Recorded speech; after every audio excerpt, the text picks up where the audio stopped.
Bismillahirrahmanirrahim. Alhamdulillahirrahmanirrahim. Allahumma sholli ala sayyidina Muhammad wa ala ali sayyidina Muhammad. Masih dipancarkan dari Jalan Masjid Silaturahim nomor 36 Kalimanggis Cibubur Bekasi, Radio Silaturahim dan juga Rasil TV untuk Islam yang satu. Assalamualaikum warahmatullahi wabarakatuh. Ikhwan akhwat yang dirahmati Allah. Senang sekali di kesempatan ini kami bisa kembali hadir menjumpai ikhwan akhwat dalam program acara Bincang Sahur, menemani ikhwan akhwat di waktu sahur, waktu dini hari ya. Kita mulai pukul 3. Mungkin ikhwan akhwat terutama para ummahat ya, ibu-ibu yang mungkin sudah bangun, mungkin menyiapkan santap sahurnya ya. Semoga selalu Allah berikan kesehatan. Dan juga mungkin bagi ikhwan akhwat yang lain yang baru bangun ya, ataupun sudah melaksanakan qiyamul lailnya, insya Allah di kesempatan ini kita akan menemani ikhwan akhwat untuk bincang-bincang ringan dengan narasumber kita yang mungkin sudah tidak asing lagi untuk ikhwan akhwat. Beliau adalah salah satu narasumber atau Ustadz Rasil yang biasa mengisi di Selasa sore atau program acara Tausiah sore. Beliau adalah Ustadz Wahyudi KS. Kita sapa terlebih dahulu. Assalamualaikum warahmatullahi wabarakatuh Ustadz. Waalaikumsalam warahmatullahi wabarakatuh. Kabar baik dan sehat Ustadz ya? Alhamdulillah. Alhamdulillah. Selama lockdown ini kegiatan apa Ustadz? Ya, yang pasti saya tidak banyak keluar rumah. Tapi Tetap di rumah komunikasi saja? tetap, ya medsos, kemudian kita buka juga ada Diswa, diskusi WA gitu. Oh, diskusi. Iya. Alhamdulillah. Jadi tetap berjalan penyantunan kepada para mustami di berbagai wilayah juga tetap sampai. Baik. Nah, Ustadz, mungkin banyak juga pendengar yang ingin mengenal lebih jauh sosok Ustadz Wahyudi ini seperti apa sih? Mungkin kalau pendengar-pendengar yang sudah lama ya, waktu itu kita juga pernah bincang-bincang ringan seperti ini di tahun 2012 kalau nggak salah. Dan sekarang juga banyak-banyak pendengar yang baru menanyakan, Ustadz ini pendidikannya dari mana? Ada yang seperti itu, ingin mengenal lebih jauh lah seperti itu. Nah, mungkin yang pertama juga Ustadz, mungkin bisa diceritakan latar pendidikan Ustadz itu seperti apa sih? Mungkin dari sekolah dasar, SMP, SMA, mungkin kuliah juga, seperti apa Ustadz? Bismillahirrahmanirrahim. Saya dilahirkan di Garut tahun 1968 yang lalu. Jadi sekarang berarti sudah 52 tahun. 52 tahun Ustadz ya? Nggak terasa sudah lebih dari setengah abad. Saya masuk sekolah dasar tahun 1975 selama 6 tahun, kemudian di sekolah menengah pertama ya, SMPN 1 Garut, yaitu termasuk juga SMP favorit. Kemudian masuk SMA juga, alhamdulillah SMA favorit juga Di Garut. SMA 1 favorit di Garut. Dan kemudian dari situ saya sempat berhenti sejenak, artinya dalam 2 tahun lah, 2 tahun berhenti. Kemudian sempat juga mencari kerja, dan bahkan saya sempat ditempatkan di gedung sate. Gedung sate. Sebagai apa sih? Ya, saya ditempatkan di Pemda, di gedung sate, karena kakak saya qadarullah bekerja di BAKN dulu, Badan Administrasi Kepegawaian Negara, di pusat. Jadi dapat rekomendasi dari pusat. Itu setelah lulus SMA ya? Tadi? Ya, saya ditempatkan di situ. Nah, kemudian namun hanya berjalan kurang lebih 3 bulan. 3 bulan saja? Ya. Kenapa Ustadz kok hanya sebentar gitu? Rupanya dunia saya bukan itu. Gitu. Padahal kan orang banyak yang mengidamkan sejak SMA sejak SMA kelas 1 saya tahun 84 akhir, dari situlah saya hijrah. Hijrah dalam pengertian dari yang tidak terarah menjadi terarah gitu ya. Yang tadinya ya saya seperti halnya anak-anak muda yang lain, tapi kemudian di akhir tahun 84 itu qadarullah saya sakit tipes sampai selama 2 minggu tak dapat berjalan. Usia berapa tuh Ustadz? Ya usia 16 tahun. 16 tahun. Ya. Jadi saya nggak bisa berjalan selama 2 minggu. Dan selama setengah tahun, selama 6 bulan tak bisa berlari. Oh ya Allah. Bisa berjalan tapi tak bisa berlari. Bahkan untuk naik tangga aja berat. Itu dari tipes. Iya, dari tipes. Saking parahnya Ustaz ya. Tapi dari situlah Allah berikan cahaya kebenaran, Allah berikan petunjuk sehingga saya sadar. Kemudian saya sejak itulah menjadi aktivis masjid. Gitu. Yang akhirnya awalnya ya ramai ke masjid paling Ramadan gitu ya. Tapi setelah itu alhamdulillah kita merutinkan seperti kajian sholat duha, kemudian kajian ba'da sholat duhur di sekolah itu, dan bahkan di tahun 85 juga saya berjanji dari situ saya talak 3 dengan rokok. Oh, ya. Sempat jadi pecandu rokok juga Ustaz ya? Ya dari kelas 5 SD saya ngerokok. Ya. Jadi saya lepaskan rokok, saya lepaskan bioskop, saya lepaskan kolam renang. Oh, gitu. Nah, kenapa saya lepaskan kolam renang? Padahal renang itu kan termasuk salah satu sunnah kan? Iya, olahraga juga. Permasalahannya karena tidak didapatkan tempat renang yang terpisah antara laki-laki dan perempuan. Iya.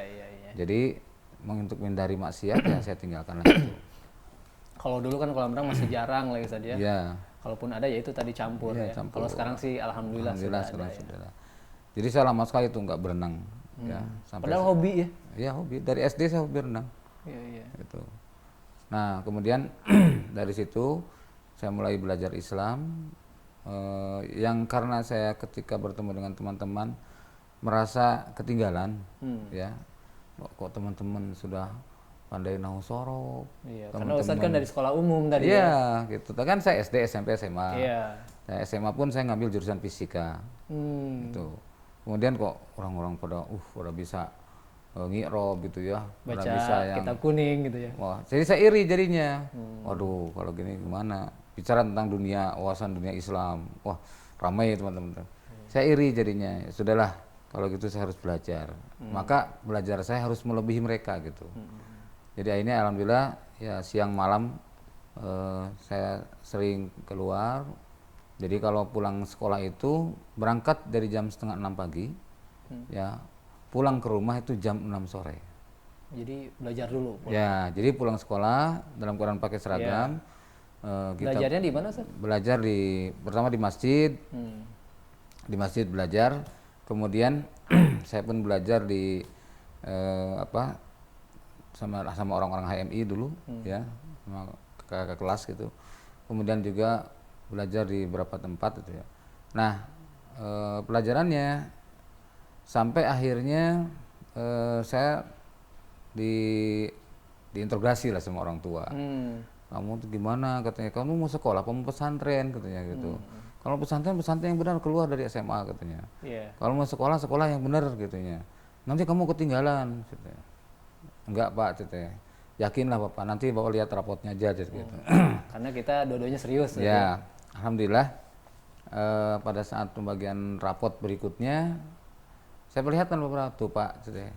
Bapak saya kaget, kok bisa kamu sibuk ngurusin pelajaran-pelajaran agama gitu ya, ngaji di Kiai Anu, di Ustadz Anu, tapi ternyata kamu bisa nilainya malah naik gitu ya. Gimana? Saya bilang, Pak, saya tuh pulang sekolah itu biasanya pada zuhur kita dibina oleh kakak kelas, oleh mahasiswa-mahasiswa yang sedang kuliah. Kita belajar fisika, kimia, matematik gitu ya. Bimbing juga gitu. Karena mereka punya satu doktrin, pokoknya kamu sebagai kader muslim jangan sampai kalah sama mereka. Itu ditanamkan.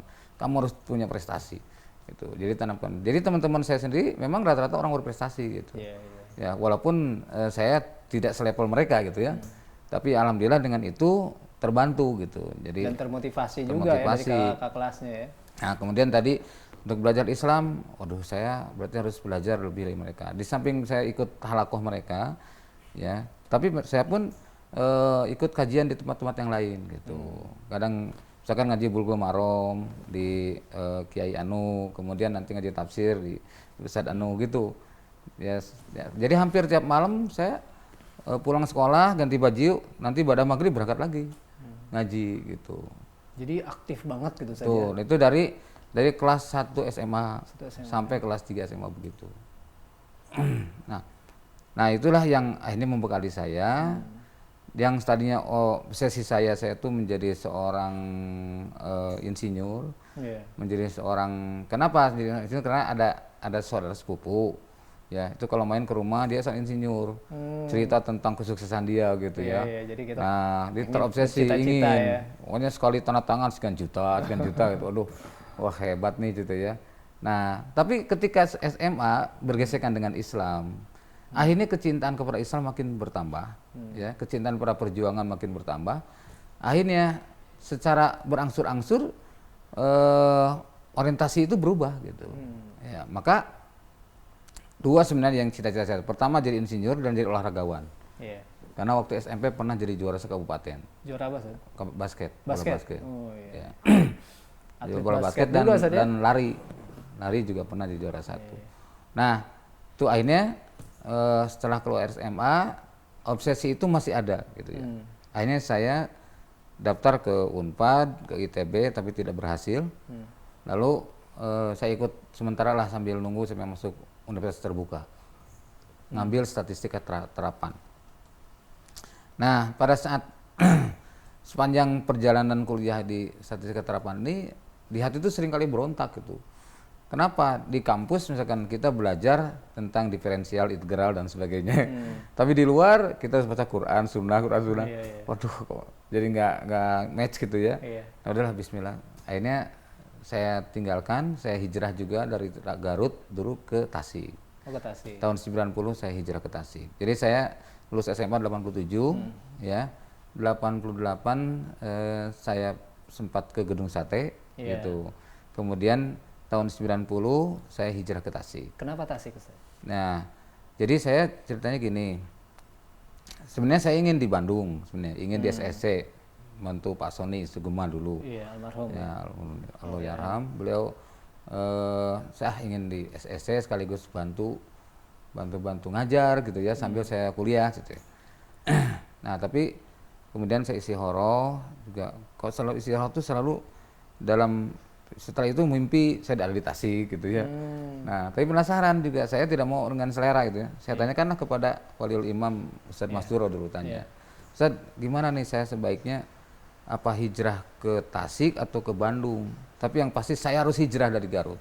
Karena kalau saya tidak hijrah, saya tidak yakin saya bisa maju, saya bilang gitu. Hijrah itulah yang akan mendatangkan kemajuan. Nah, akhirnya kata, udah kamu bantu naib di Tasik. Jadi disarankanlah ke Tasik. Kemudian saya pindah ke Tasik pada bulan Januari tahun 90. Nah, sejak itulah saya tinggal di Tasik di masjid. Selama 5,5 tahun tinggal di masjid. 5,5 tahun saja? Ya. Jadi di masjid lantai 2, masjid itu di bawahnya tempat sholat, di atasnya ada lantai 2 tempat tempat nginap lah gitu ya. Nah, saya nginap di situ. Ini masih single kan ya? Masih single. Dan saya di situ sama suban-suban yang lain, pemuda-pemuda yang lain tuh ya. Kemudian ada juga Ikhwan yang menarik beca juga tidur sama saya di situ. Itu. Kegiatan mengajar, mengaji. Kegiatan belajar dan juga mengajar. Itu. Nah, saat itulah sampai akhirnya saya waktu ke Tasik itu masih status mahasiswa. Tapi saya tidak lagi ke kampus. Jadi akhirnya la salam wala kalam gitu. Jadi ke kampus tuh izin tidak, pokoknya tinggal aja gitu ya. Titip absen enggak ya? Absen enggak juga. Udah saya tinggal aja. Nah, akhirnya selama di Tasik sampailah saya pun belajar ya dari berbagai sumber gitu. Nah, kemudian tahun 95 Allah takdirkan pertemuan dengan ibu anak-anak saya. Dengan istri dengan istri. Ya, tahun 95. Kemudian saya nikah dan istri masih kuliah semester 3. Oh, masih kuliah saja? Ya, istri masih kuliah semester 3. Saya tidak kuliah malah saat itu. Saya tidak kuliah karena tadi sibuk lah dengan urusan umat. Dan lagi pula dari mana saya punya biaya untuk kuliah gitu waktu itu. Udah bismillah. Dari tahun 90 saya lepas kuliah itu. Nah, 10 pertengahan kemudian saya mulai merintis dagang gitu. Dagang. Modalnya waktu itu masih ingat 18.000. Dagang apa, Ustaz? Pertama dagang buku-buku Islam. Dulu masih ingat majalah Umi, majalah Sabili. Itu ya. Zaman-zamannya itu. Zaman itu dijual. Saya lumayan. dapat misalkan 20%, untungnya saya bagi dua dengan pengedarnya gitu ya. Konsinyasi ya. Nah, konsinyasi. Dah, kamu yang jual, saya yang belanja, saya bilang gitu. Kamu dapat 10%, saya 10%. Gitu. Jadi kalau misalkan jual Umi 3.000 dapat 600, bagi dia 300, saya 300 gitu. Nah, itulah perkembangan dari situ. Kemudian saya pun satu saat kemudian dipanggil lah sama sesepuh di Tasik. Dia bilang, Ustadz, katanya gimana kalau sekarang mah jangan sering keluar, katanya, karena di sini umat kan perlu santunan gitu. Bagaimana kalau keperluannya dijamin saja sama kas gitu ya. Saya bilang, wah, memang sanggup kas memenuhi kebutuhan saya sebenarnya. Memangnya keperluannya berapa, katanya. Terus saya hitung, nih gini saya hitung, kasihkan. Kaget dia, hah, segini? Wah, ini melebihi dari kas. Ya udahlah kalau gitu, makanya nggak usah dipikirkan masalah saya. Yang penting saya beri waktu dalam sebulan. Saya minta waktu 1 pekan saja. 1 bulan tuh 1 pekan saya minta waktu untuk diberi kesempatan keluar dari Tasik. Untuk usaha. Untuk Maisha. Ya. Ya, untuk usaha. Maka saya 3 hari ke Jawa Tengah, ya 4 hari ke Jakarta. Gitu. Nah, dari situlah link pun terbuka gitu ya. Karena misalkan pertama kali saya ke Jakarta, masih ingat tahun 91, saya ngisi di Masjid At-Taqwa Cibubur. Saya ngisi ceramah. Setelah ceramah turun dari mimbar, tiba-tiba ada orang Serpong minta, Ustaz, bisa nggak kalau ngisi di Serpong rutin sebulan sekali? Insya Allah bisa lah gitu ya. Karena jadwalnya belum banyak gitu kan. Bismillah, akhirnya saya ke Serpong. Nah, sambil ke Serpong saya bawa barang. Barangnya dari mana? Dari Garut. Barangnya apa, Ustaz? Barangnya Garut. Kulit. Dari mulai jaket kulit, sandal kulit, sepatu kulit, pokoknya perkulitan. Pokoknya khas Garut aja ya. Ya, khas Garut. Saya bawa ke sana. Nah, kalau misalkan barangnya masih banyak, kalau repot saya bawa lagi kan, bulan depan saya kesini lagi. Udah kayak gitu saya titip aja lah. Nah, di situ bagi hasil lagi gitu. Jadi begitulah caranya. Sampailah kemudian saya punya namanya Al-Ihya Agensi dulu. Al-Ihya Agensi. Dan saya mensuplai kitab-kitab kuning ke Lampung, ke Maus, ke Cilengsi gitu, ke pesantren Al-Fatah. Nah, itu saya suplai setiap paling tidak setahun bisa 2 kali. Tuh, suplai. Nah, lumayan dari situ juga. Kemudian saya pun tadi datangin Ikhwan-ikhwan yang kenal, kadang jual ke Bandung, ke Jakarta. Pernah ya, saya pernah keliling di Jakarta waktu itu di Tanjung Priok ya. Pertama kali jual sendal sama sepatu kulit itu. Itu dalam sehari cuma dapat 20.000. Gitu. Ya, tapi ya dinikmati saja. Walaupun memang Masya Allah ya, itulah sebuah perjuangan. Maaf Ustaz, ini kan sudah ini perjalanan tadi dari latar pendidikan, terus akhirnya menikah, terus apa istilahnya bertahap memulai usaha juga nih Ustaz ya. Nah, untuk pendidikan formil agama Ustaz pernah juga Ustaz? Ya, jadi saya kan tidak pernah pesantren secara khusus gitu ya. Itu tadi saya belajar itu dari kiai kiai ke ustadz gitu ya. Dari rumah ke rumah. Karena kalau di Garut tuh banyak kajian-kajian kitab di rumah-rumah banyak. Tuh, walau alam sekarang. Untuk umum gitu. Itu bukan untuk umum. Walaupun saya rata-rata kalau ngaji itu jarang sampai lebih dari 20 orang. Paling rata-rata paling banyak belasan. Itu misalkan buka tafsir Ibnu Katsir. Nah, ada kadang-kadang saya ngaji dengan ustadz mulai jam 10 malam sampai jam 3. Gitu. Ngaji tafsir itu jam 10 sampai jam 3. Nah, terus lagi setelah itu, maka ketika tahun 98 saat saya punya anak 1, saya bismillah kuliah lah saya lebih. Jadi tapi tadinya kuliah di statistika terapan itu saya tinggalkan, kemudian saya masuklah Fakultas Syariah di Tasik. Fakultas Syariah. Itu. S1-nya Ustaz ya? Ya, Fakultas Syariah di Tasik. Nah, kemudian pada saat di Fakultas Syariah itu satu-satunya orang mahasiswa yang bukan lulusan pesantren saya sendiri. Lulusan SMA ya? Ya. Jadi ijazahnya ijazah SMA gitu. Iya. Yang lainnya kan aliyah atau pesantren. Tapi alhamdulillah pada saat pelulusan, pada saat wisuda, ternyata begitu diumumkan wisudawan terbaik adalah saya sendiri. Masya Allah, alhamdulillah. Gitu. Karena Itu- tadi Ustadz itu tadi ya, ketika SMA tuh sambil belajar Ya, ilmu agama juga ya. itu mungkin bekalnya di situ. Iya. Dan sampai di Tasik pun saya belajar juga. Hmm. Nah, kemudian dari situlah saya kemudian hijrah ke Cilengsi tahun 2003. 2003. Iya. Kemudian saya 2003 kuliah, kemudian 2005 saya ngambil kuliah lagi di S2 di Fakultas di Universitas Islam Jakarta. Fakultas apa Ustadz? S2 ya? Fakultas saya ngambil jurusan manajemen pendidikan Islam. Manajemen Pendidikan Islam. Iya. Itu. Dan terus alhamdulillah walaupun tertatih-tatih gitu ya, Iya. karena sambil ngurus umat Iya. ya, Masya Allah pengalamannya juga saya di sana sampai sempat dikasih ultimatum, kalau kamu tidak selesai tahun ini DO katanya. Sama kampus. Iya, karena begitu mana bimbingannya, aduh saya sudah 4 kali pindah rumah aja teh, nggak tahu di mana catatannya juga.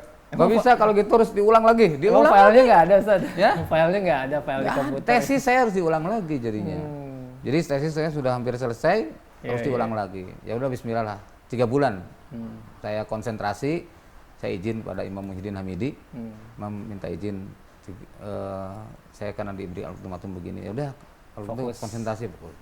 Jadi saya tidak banyak mengikuti acara-acara kajian atau musyawarah gitu ya, mengurangi waktu itu. Selama 3 bulan ternyata alhamdulillah selesai. Gitu.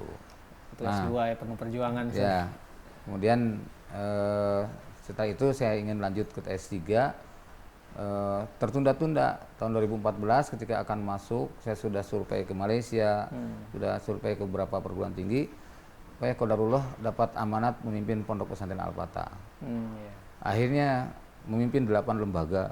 Itu konsentrasi penuh, waduh, nggak mungkin kuliah begini gitu ya.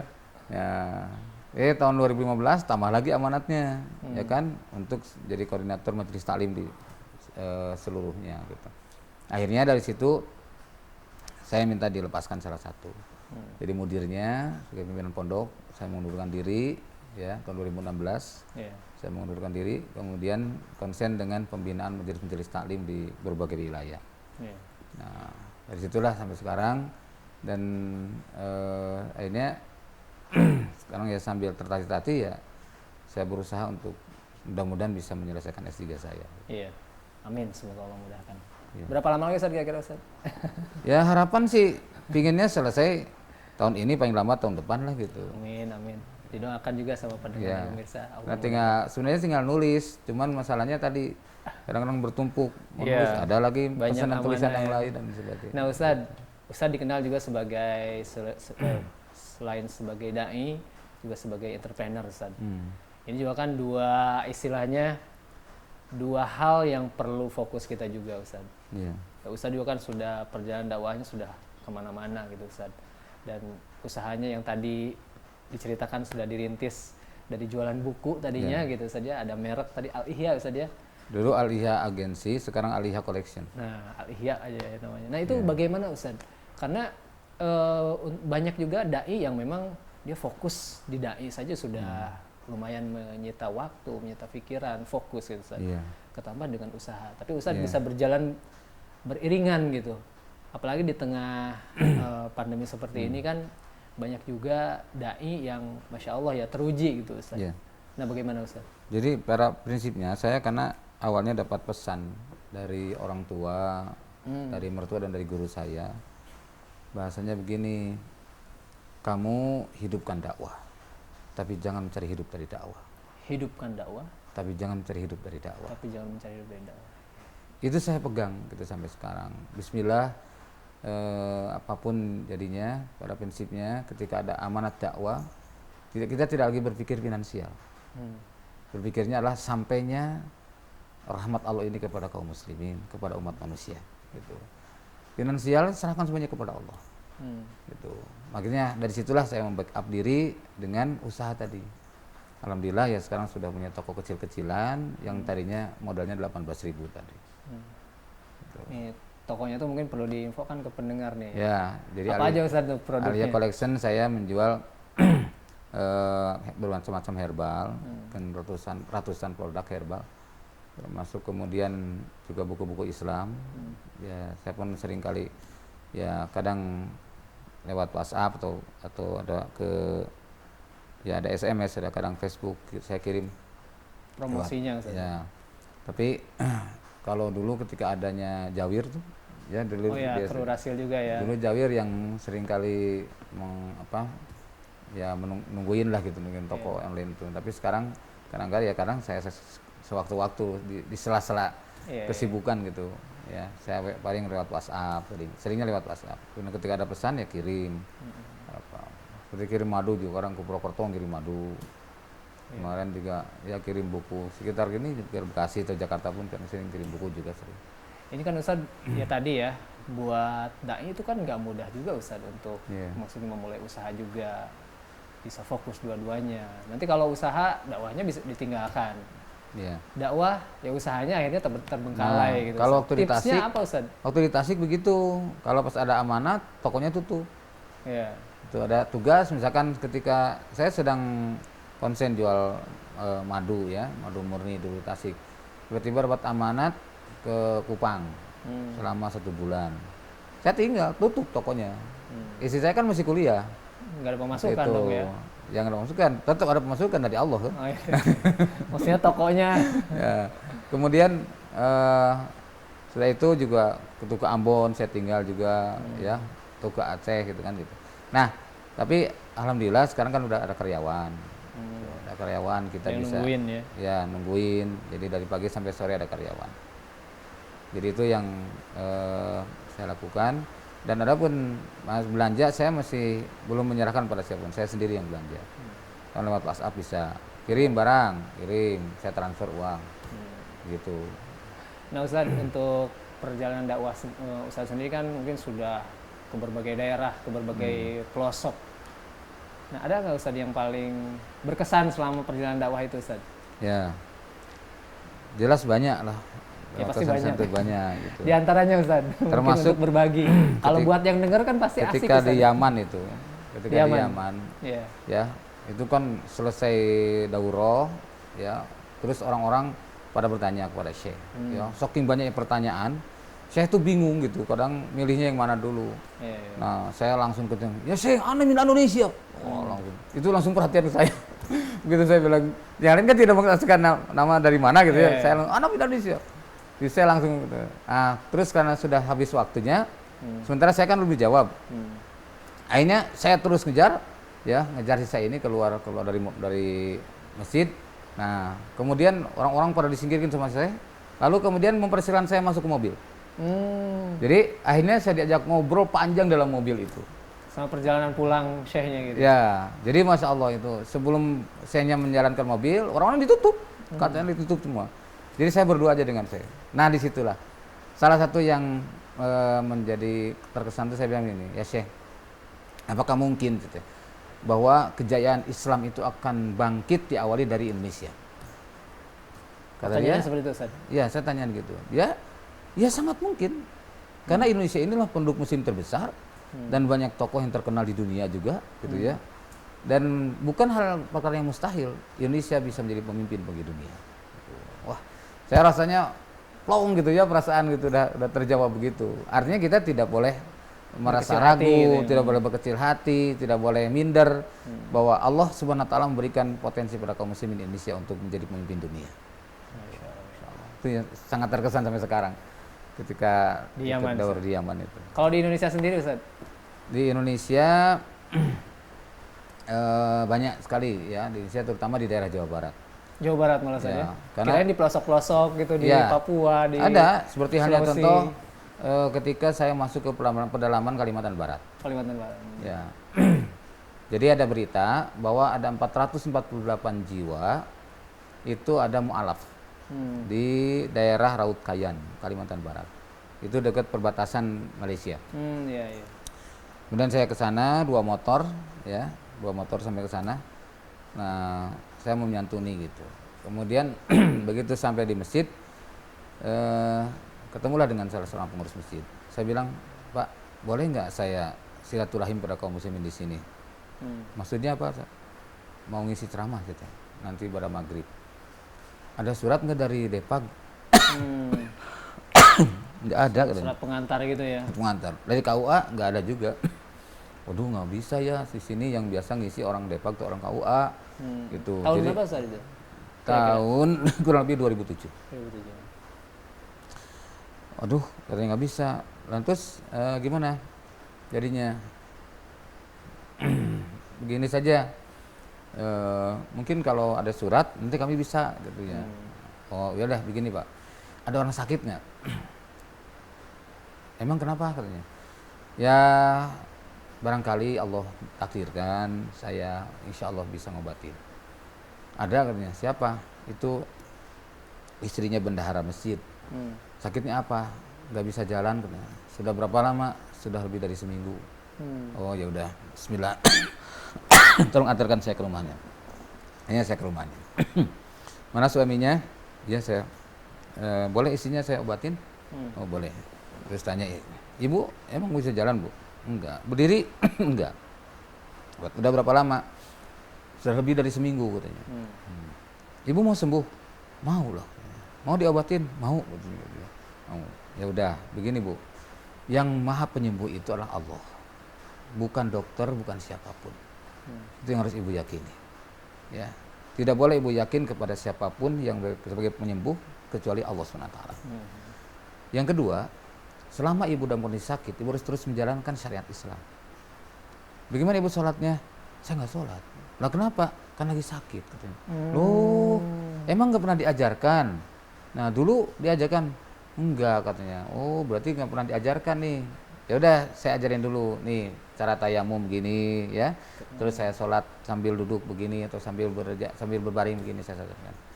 Saya contohin, udah ya. Jadi Ibu jangan sampai lepas dari sholat ya. Ya siap ya Bu ya. Ya sekarang ibu ikutin saya bantu dulu baca doa. Ada sekitar 448 jiwa itu. Jadi begitu saya mau ngobatin, ternyata dia kan tidak sholat. Itu padahal kan harus sholat dalam kondisi sakit juga. Akhirnya saya ajarkan dulu bagaimana tayamum, bagaimana caranya sholat sambil duduk dan sambil berbaring. Lalu kemudian saya ajak, yuk kita Ibu yakin lah Ibu ya yang maha penyembuh itu Allah. Bukan saya, bukan siapapun, bukan dokter juga bukan. Jadi jangan sampai tauhid kita rusak. Yakinlah bahwa yang maha penyembuh adalah Allah. Yakin Bu ya? Ya yakin. Yuk kita sekarang baca doa. Nah, bacalah doa, ya doa untuk pengobatan. Setelah selesai, Bismillah saya bekam. Saya bekam, ya dari bawah lutut sampai mata kaki, sampai bawah mata kaki. Ada berapa titik saya bekam. Nah, sudah selesai hampir 1 jam saya bekam, dua-duanya kakinya. Sekarang Bu coba Bismillah, Ibu berdiri. Dia ragu-ragu gitu ya. Bu saya tanggung jawab gitu ya. Karena kan udah seminggu lebih ya, bisa berdiri, jadi ragu-ragu ya. Bu, berdiri Bu. Akhirnya dia berdiri. Jalan Bu. Jalan dia. Wah orang-orang pada kaget. Wah bisa jalan katanya. Masya Allah. Akhirnya tiba-tiba dari yang nonton tuh kan ada suaminya, ada adiknya, ada orang tuanya. Yang tiba-tiba Pak Ustadz, saya sakit pinggang udah lama Pak Ustadz. Wah jadi pada laporan semua. Oh jadi pada bekam nih. Iya Pak Ustadz. Yaudah kalau gitu tolong siapin kertas sama pulpen. Tulis gitu ya. Tulis yang mau dibekam silakan tulis. Berdasarkan nanti tulis akan berdasarkan sesuai antrian. Ya. Ternyata yang antri itu sampai 18 orang. Masya Allah. Nah, karena waktu sudah mau maghrib, saya bilang gini, ini kan kita sebentar lagi maghrib. Bagaimana kalau saya ingin ketemu dulu silaturahim dengan masyarakat sini? Kira-kira bisa nggak muslimin dikumpulkan di masjid? Siap Ustaz. Yang tadi bilang harus ada surat dari KUA dari waktu nggak ada sama sekali. Siap Ustaz. Udah akhirnya ketuk pintu rumah tuh supaya pada ke masjid. Akhirnya pada maghrib ya kita sholat, selesai sholat kita tausiah. Alhamdulillah ya selesai itu kemudian sholat isya. Habis sholat isya ternyata orang-orang sudah kumpul di rumah tadi. Di rumah tempat pengobatan tadi. Nah akhirnya datang ke situ, loh kok orang sudah pada antri. Nah, begitu saya mau bekam, Pak Ustadz, ntar jangan bekam dulu katanya. Iya. Apa ini dinikmati dulu ikan bakarnya. Oh, jadi dijamu Ustadz ya? Coba, jamu. Padahal dia kan orang yang tidak kenal saya tuh. Iya. Nah, saya datang ke sana sebagai tamu, nggak kenal sama sekali. Hmm. Nah, akhirnya alhamdulillah selesai itu bekam. Setelah makan kita bekam lagi sampai jam 12 malam. Ternyata belum selesai karena banyak kan. Dan saya bekam sekaligus dua. Jadi dengan dua alat ya, bekam dua orang gitu. Nah, sampai jam 12 malam udah sudah malam, saya pun sudah lelah, nggak sanggup lagi. Dilanjutkan besok ya Pak Ustadz. Nah, pulang dah. Nah, begitu saya mau kembali ke masjid, mau nginep di masjid, ditahan sama tuan rumah. Pak Ustadz, biar yang 3 orang di masjid yang nginepnya, Pak Ustadz di sini udah siapin katanya. Masya Allah, disiapin tempat tidurnya. Allahu Akbar. Saya ini bilang sama teman-teman, mohon maaf ya, saya nggak enak juga nolak ini gitu. Ya, mereka sudah berniat berbuat baik. Ya udah Ustadz, nggak apa-apa katanya. Yang 3 orang teman saya di masjid. Enak saya. Itu yang menghormati juga ya. Ustadz ya, menghormati. Yang unik lagi apa? Kurang lebih sekitar 3:30 ya. Kita ada yang ngetuk pintu. 3:30 sebelum subuh. Iya. Ada yang ngetuk pintu. Siapa yang ngetuk pintu? Karena saya yang paling dekat dengan pintu rumah, saya keluarlah gitu ya. Saya buka pintu rumah. Ada apa? Oh, Ustadz, saya mau dibekam katanya. Loh Pak, ini subuh aja belum katanya. Iya Pak Ustadz, nanti takut antri. Masya Allah. Aduh, ya sudah masuk gitu Pak. Kita sholat malam yuk. Enggak tahu juga sholat malam. Oh, gitu. Iya. Akhirnya ya sudah. Ya iya. kalau gitu Bapak tunggu dulu sebentar ya. Selesai saya sholat terus saya bekam. Ya. Tuh. Akhirnya alhamdulillah pas menjelang adzan subuh selesai. Itu masyarakat saya juga baru mengenal bekam mungkin saja. Ya, belum mengenal bekam, baru mengenal bekam. Iya. Nah, udah akhirnya sudah ya. Pada subuh kita ngimamin sholat, terus kemudian juga kita tausiah lagi sampai jam 6. Dari pulang ke rumah ke tempat tadi lagi, ya orang sudah antri mau bekam. Tuh, sampai jam 9 pagi. Gitu. Akhirnya sudah jam 9 itu masih ada sebenarnya yang tersisa 3 orang, tapi saya tolak. Kenapa? Mohon maaf. Ini saya harus segera kembali ke Pontianak, saya bilang gitu. Karena khawatir nanti terlambat pesawatnya. Gitu. Jadi harus segera kembali, mohon maaf gitu ya. Nah, akhirnya udah diputuskan nanti dari sini harus ada yang belajar bekam, datang ke Cilengsi. Alhamdulillah tuh. Ada jadi yang datang ke Cilengsi. Seminggu kemudian datang ke Cilengsi 3 orang. Selama 1 minggu di Cilengsi. Dan saya kasih pelajaran bekam. Nah, itulah suka dukanya di dakwah. Kemudian di situ alhamdulillah kita kirim ustadz yang masih bujangan ke sana dan sekarang nikah sama orang sana. Akhirnya ia pun menekuni pesantren tahfidz lah di sana. Itulah. Nah, Ustadz sendiri belajar bekam tadi, ilmu bekam dari mana Ustadz? Saya belajar ya dari mungkin dikenal ada Ustadz Ahmad Bekam ya dulu. Saya belajar dari beliau. Di mana Ustadz? Dulu di Bekasi. Bekasi. Beliau belajar di Malaysia. Nah, kemudian saya pun juga belajar juga dari beberapa literatur seperti Suhardi ya, yang Suhardi yang di ahli bekam juga.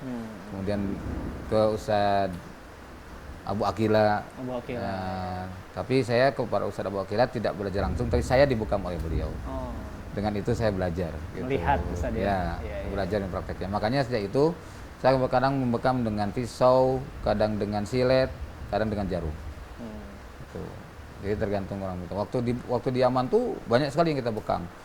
Ada orang Saudi, ada orang Afrika, ya ada orang Yaman sendiri, banyak sekali yang bekam. Dan alhamdulillah punya kader waktu itu Ustadz Salim ya di Yaman itu asli orang Gaza. Tapi kemudian dari 2 tahun yang lalu beliau syahid. Syahid ditembak Israel. Iya. Jadi tidak menyangka ya dengan bekam juga bisa membuka pintu dakwah Ustaz. Oh iya, Masya Allah. Banyak sekali. Banyak di sekitar pesantren banyak yang asalnya jadi pasien bekam saya sekarang jadi warga pesantren.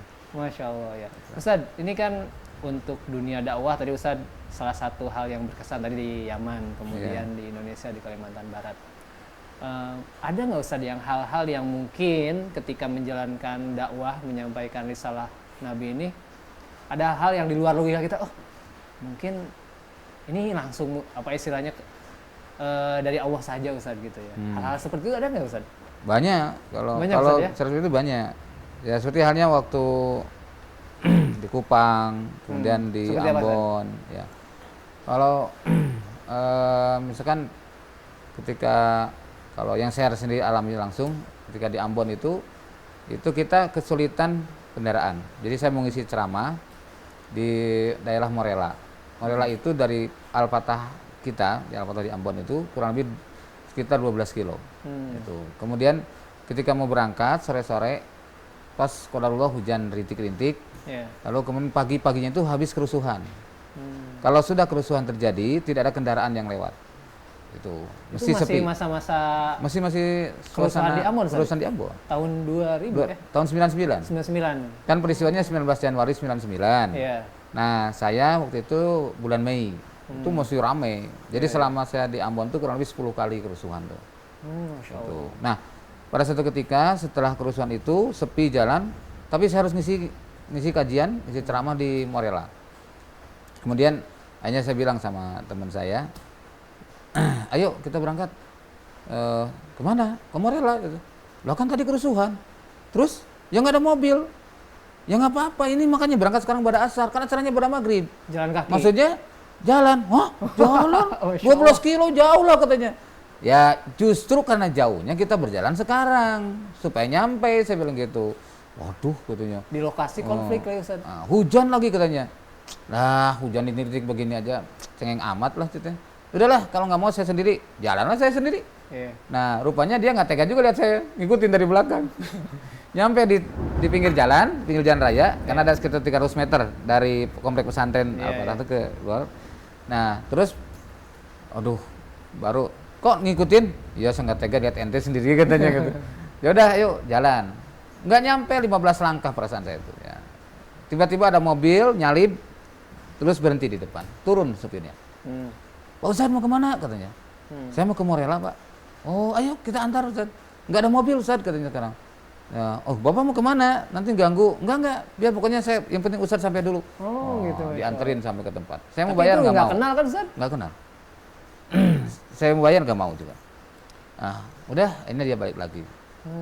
Kemudian udah gitu tanya sama Bapak Raja. Bapak Raja itu kepala desa ditanya. Bapak Raja, ada berapa orang yang siap kumpul nanti? Ada 400 gitu. Tuh dengerin 400 orang gitu. Kalau nggak datang kita kecewa mereka. Dosa gitu ngecewakan 400 orang gitu ya. Nah, udah akhirnya kita ceramah pada maghrib sampai Isya. Nah, habis sholat Isya kami diantar sama Bapak kepala desa tadi pakai mobil ke pesantren lagi. Iya, pulangnya. Pulangnya. Tuh, coba. Kalau kita tidak berangkat, kita dosa menyakiti orang lain. Ternyata Allah memudahkan kita. Berangkat pakai mobil, pulang pakai mobil. Nah, kejadian seperti itu bukan hanya sekali, tapi berkali-kali. Gitu. Nah, itulah hal yang di luar dugaan kita. Ya. Masya Allah. Saya juga pernah saya dapat amanat untuk berangkat gitu ya, naik bis umum. Ya, tugas pokoknya ke satu tempat. Nah, saya cuman ongkosnya waktu itu hanya separuh ongkos. Kayaknya ongkosnya lagi kosong. Ya udahlah bismillah, saya berangkat lah. Separuh ongkos tuh berangkatnya pulangnya nggak bisa. Bukan. Gitu. Separuh ongkos nggak nyampe sampai tujuan. Jadi kalau misalkan ongkosnya 100.000 hanya 50.000 gitu. Ya, itu separuh ongkos. Itu gimana Ustaz? Nah, bismillah saya naik bis. Nanti saya mau bilang ke konektur, Pak konektur, saya hanya punya uang sekian, tujuan saya ke sana. Terserah mau diturunin di mana, uangnya punya sekian gitu ya. Qadarullah sampai di atas mobil, tiba-tiba mobil penuh bisu, saya dapat tempat duduk, ada bapak-bapak bawa anak. Nah, menghampiri dekat saya berdiri, Pak silakan duduk. Dia nggak mau tetap, nggak mau duduk. Akhirnya, silakan. Ya udah, karena nggak mau ya, masa dipaksa ya. Saya duduk lah, anaknya saya gendong, Pak anaknya saya gendong. Mau anaknya digendong. Iya. Qadarullah datang kondektur, saya dibayarin 100%. Jadi gitu. uang saya sampai sana utuh. Masya Allah. Nah, jadi hal semacam itu pun memang saya yakin semua ustadz pernah mengalaminya. Ya, kayaknya sederhana tapi Masya Allah ya. Di luar. Dan itu kekuatan kita yakin kepada Allah, berbaik sangka, selalu ridho kepada Allah, tawakal kepada Allah. Yakin, wa may yatawakkal 'ala Allah fahuwa hasbuh. Siapa yang tawakal kepada Allah akan mencukupkannya. Begitu. Jadi, jujur aja, saya mau nikah aja modal 100.000. Coba, mana ada orang berani sekarang? Tahun berapa Ustaz? Tahun 95. 95 ya. Kan sudah mahal. Iya. Sampai aneh waktu saya ditanya, Ustaz, katanya dengar mau nikah, iya. Yang udah punya apa? Adalah uang 100.000. Hah? 100.000? Masa nikah 100.000 di zaman gini? Emang kenapa? Nggak boleh kalau punya yang 100.000 nikah. Ya tapi nggak masuk akal, Ustaz, katanya. Sekarang tuh serba mahal katanya.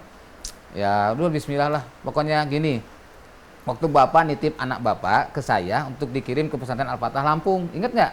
Iya, iya. Kan ada 12 orang tuh santri. Saya antar dari Tasik ke Lampung.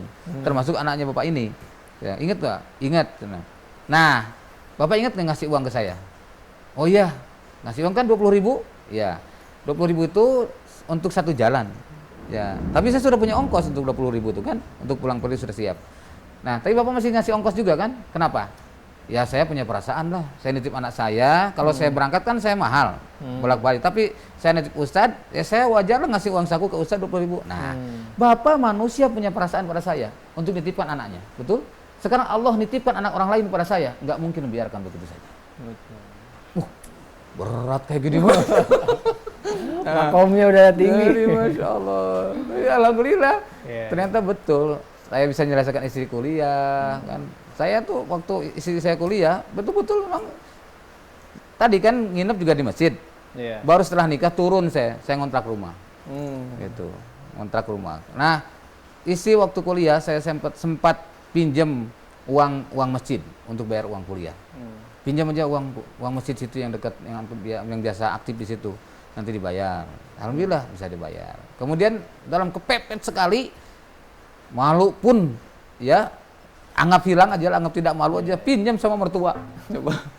Pinjam sama mertua. Karena mertua ada janji, pokoknya kalau sudah berani nikah, berani tanggung jawab kan? Tanggung jawab kuliahnya ya. Iya, pokoknya orang tua tadinya kan tidak mengizinkan mertua tuh. Kalau tunggu sampai selesai kuliah, saya bilang kalau selesai kuliah kan lama. Udah bismillah. Semester 3 ya? Iya semester 3 coba, kan lama. Udah bismillah, akhirnya ya udah karena sepakat. Jadi dengan catatan begitu, pokoknya harus selesai kuliah. Saya sanggupi itu. Alhamdulillah ini selesai juga. Masya Allah. Nah, Ustaz, meyakinkan kita untuk apa istilahnya di jalan dakwah ini, Ustaz. Tadi kan kalau kita dengar ceritanya kayak asik-asik aja, tapi kan dalam perjalanannya pasti suka duka, Ustaz. Meyakinkan kita mungkin yang baru belajar ingin berdakwah di dunia dakwah ini seperti apa, Ustaz? Meyakinkan diri totalitas kepada Allah gitu. Iya. Ya intinya gini, sebenarnya kepada Quran dan hadis-hadis yang sahih kita tidak ragu, nggak ragu sedikit pun. Apa yang diinformasikan Allah, contohnya ya ayyuhalladzina amanu in tansurullaha yansurkum wa yustabit aqdamakum. Jika kamu menolong agama Allah, Allah akan menolongmu dan akan menguatkan pendirian kamu. Kemudian di surat Yunus, haqqan alina nunjil mu'minin, telah menjadi kewajiban kami menolong orang-orang mukmin. Nah kita yakin sepenuhnya kepada Allah, Allah itu Maha Penolong. Dan yakin tidak ada satu perkara pun yang tidak selesai dengan Allah. Ya, tidak ada yang tidak selesai. Kalau Allah sudah turun, maka semuanya akan selesai. Gitu. Itu Masya Allah. Ya, jadi sering saya menghadapi kesulitan. Ada lagi contohnya, ya tentang suatu saat saya dengan istri sedang bicara malam-malam, berbagai macam kesulitan yang dihadapi. Kesulitan finansial, urusan keluarga, urusan umat. Ya. Tiba-tiba pada malam hari itu jam 10-an kurang lebih ada yang ngetuk pintu. Datang suami istri. Saya sampaikan, Ustaz, mohon maaf nih mengganggu malam-malam. Ya gimana? Ada yang bisa saya bantu? Iya Ustaz, saya punya masalah gini. Oke, saya ambilin Quran terjemah. Silakan buka Quran. Buka ayat sekian, baca sama dia. Terus masalahnya apa lagi? Buka ayat Al-Quran, selesaikan. Semua dengan Al-Quran. Paling saya bantu dengan hadis-hadis yang saya hafal. Nah sudah itu selesai 1 jam. Dia merasa puas penjelasan dan dia pun pulang dengan perasaan bersyukur, datang dalam keadaan penuh kemelut, pulang dalam keadaan ceria. Ya, akhirnya jazakallah Ustaz, saya sudah dibantu betul. Sekarang saya tidak bingung lagi menghadapi masalah ini. Ya udah alhamdulillah. Nah, mereka pulang, istri saya bilang, kalau mereka tahu apa yang sedang kita pikirkan, mereka tidak akan berani menyampaikan. Toh masalah kita jauh lebih berat daripada mereka. Masya Allah. Nah, inilah cara Allah menyelesaikan urusan kita. Kita ingat Rasulullah SAW bersabda, wallahu fi aunil abdi makanal abdu fi auni akhihi. Allah akan menolong seorang hamba selama hamba tersebut menolong saudaranya. Alhamdulillah malam ini kita sudah menolong saudara kita. Ayo kita serahkan semuanya masalah kita pada Allah. Kita sekarang tidur. Ternyata tidak sampai 1 pekan, semua urusan saya selesai. Masya Allah. Dari situ menjadi rumus sampai sekarang.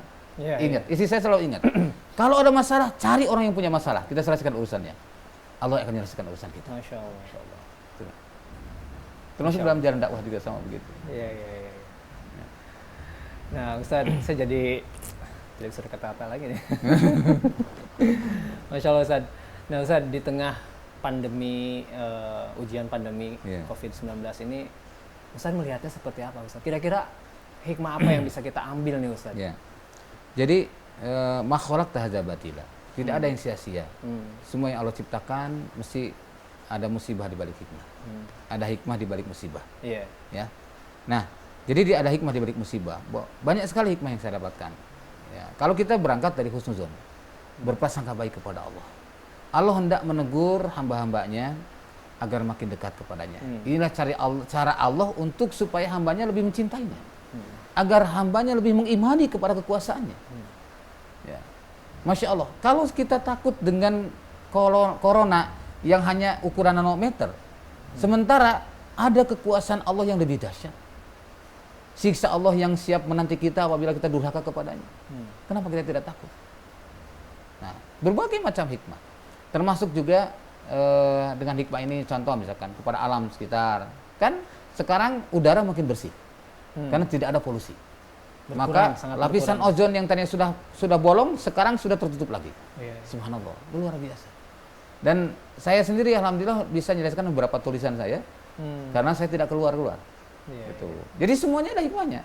Asal kita berangkat dari berprasangka baik kepada Husnuzon tadi saja. Husnuzon dan ridho kepada Allah.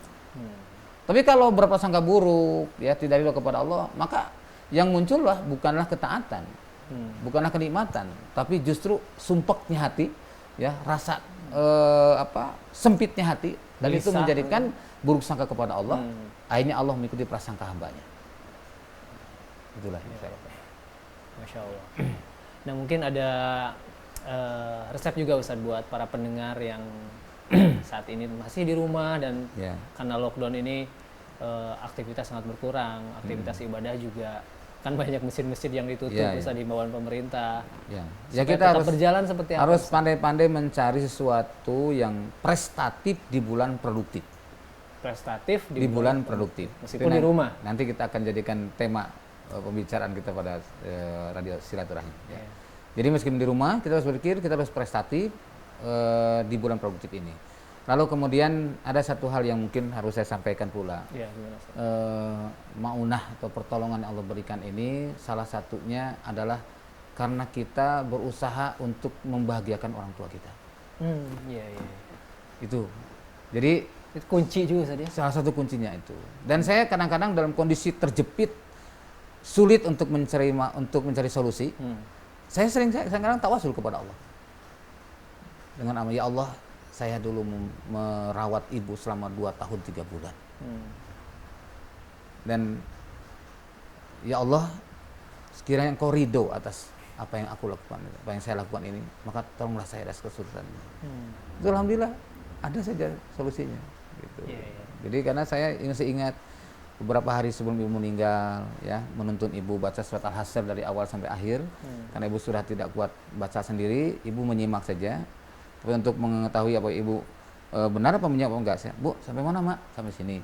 Tahu, berarti menyimak. Terus di surat Al-Hasyr ayat 18 saya jelaskan tafsirnya. Nah, kemudian setelah itu itulah ayat Quran dibaca terakhir oleh ibu saya. Nah, kemudian dalam keadaan saya kelelahan sempat diusap kepala saya, didoain sama ibu saya dalam kondisi sakit. Nah, itu sampai sekarang terasa kesejukan tuh di hati. Bahwa betapa ibu ridho atas apa yang saya lakukan selama ini. Masya Allah. Gitu. Sempat ada ustadz ya datang ke ibu saya. Ibu, Ustadz Wahyudi itu sering dapat amanat begini-gini. Apakah ibu ridho? Ridho, katanya. Ibu ridho. Oh, Masya Allah. Itulah yang menenangkan saya. Jadi satu kenikmatan luar biasa ketika kita bisa membagikan ibu saya, membagikan ibunya, termasuk bapak gitu. Karena walaupun disebutkan dalam hadis kan berbakti pada ibu tuh harus 3 kali lipat daripada kepada bapak. Dan alhamdulillah itu saya lakukan. Jadi Itu yang menjadikan satu kebahagiaan tersendiri. Orang tua udah Orang tua sudah tidak ada berarti dua-duanya. Ustadz ya. Bapak meninggal lebih duluan, kemudian ibu saya meninggal. Setelah bapak meninggal kan selama 2 tahun 3 bulan ibu saya sakit-sakitan, saya lah yang merawat dulu. Jadi kalau ketika ada di rumah kakak saya, tapi setiap di rumah sakit saya yang merawat. Karena ibu saya tidak mau sama yang lain. Sampainya sama Ustadz gitu. Iya. Masya Allah. Luar Iya. biasa. Cukup? Baik Ustadz, terakhir Ustadz kan mungkin salah satu narasumber awal di Rasil Ustadz. Ya. Nah Ustadz melihat dakwah Rasil seperti apa sih Ustadz? Atau ada kesan tersendiri juga ketika bertemu dengan pendengar gitu Ustadz? Ya, yang jelas bahwa saya dipertemukan di lapangan dengan para pendengar Rasil. Alhamdulillah ada juga yang sampai sekarang malah jadi binaan rutin gitu ya. Kemudian ada juga yang turun dari mimbar, oh ini Ustadz Wahyu KS yang di Rasil. Iya, Masya Allah. Saya Karena baru kenal ketemu suaranya apa? Iya, baru ketemu sekarang, saya belum ketemu suaranya gitu. Ada yang begitu. Jadi banyak ya yang hal itu. Tapi juga kita tidak boleh lepas dari evaluasi. Bahwa salah satu evaluasinya juga ketika misalkan Rasil ada kecenderungan kepada salah satu pihak, itu pun menimbulkan yang tadinya terkesan netral, maka menjadi terkesan keberpihakan. Gitu. Dan itu sebagian pendengar merasa kurang nyaman dengan itu. Itu juga jadi evaluasi buat Rasil. Mudah-mudahan ini bisa kita evaluasi, kita benahi, dan ke depan bahwa kita adalah untuk kaum muslimin, kita untuk semuanya. Demikian. Dan sebelum di akhir Ustadz penutupnya, nasihat Ramadannya Ustadz mungkin singkat saja. Sekali lagi kepada ikhwan dan akhwat, mari kita optimalkan, kita manfaatkan amal-amal prestatif ini di bulan produktif. Jangan sampai kita kehilangan momentum ini, karena bulan Ramadan yang saat ini kita jalani belum tentu kita akan menemuinya di tahun depan. Boleh jadi ini Ramadan terakhir untuk kita, maka jangan sampai kita sia-siakan kesempatan ini.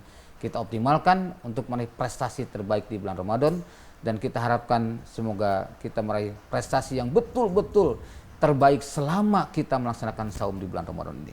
Inilah yang terbaik hari ini. Ya, dan kita berharap mudah-mudahan Allah Subhanahu wa taala mengembalikan kita dalam keadaan husnul khatimah. Demikian wa'alaikum minkum billahi fisabil haq. Subhanakallahumma bihamdik asyhadu an la ilaha illa anta astaghfiruka wa atubu ilaik. Walhamdulillahirabbil alamin. Assalamualaikum warahmatullahi wabarakatuh. Waalaikumsalam warahmatullahi wabarakatuh. Terima kasih jazakallahu khairan katsira kepada Ustadz Wahyu KS atas waktunya berbincang dengan kita. Ya, bincang ringan Ikhwan Akhwat, menemani Ikhwan Akhwat santap sahur Ikhwan Akhwat. Semoga tetap meskipun ringan, semoga kita semua dapat memetik pelajaran dan hikmah dari kisah perjalanan beliau tadi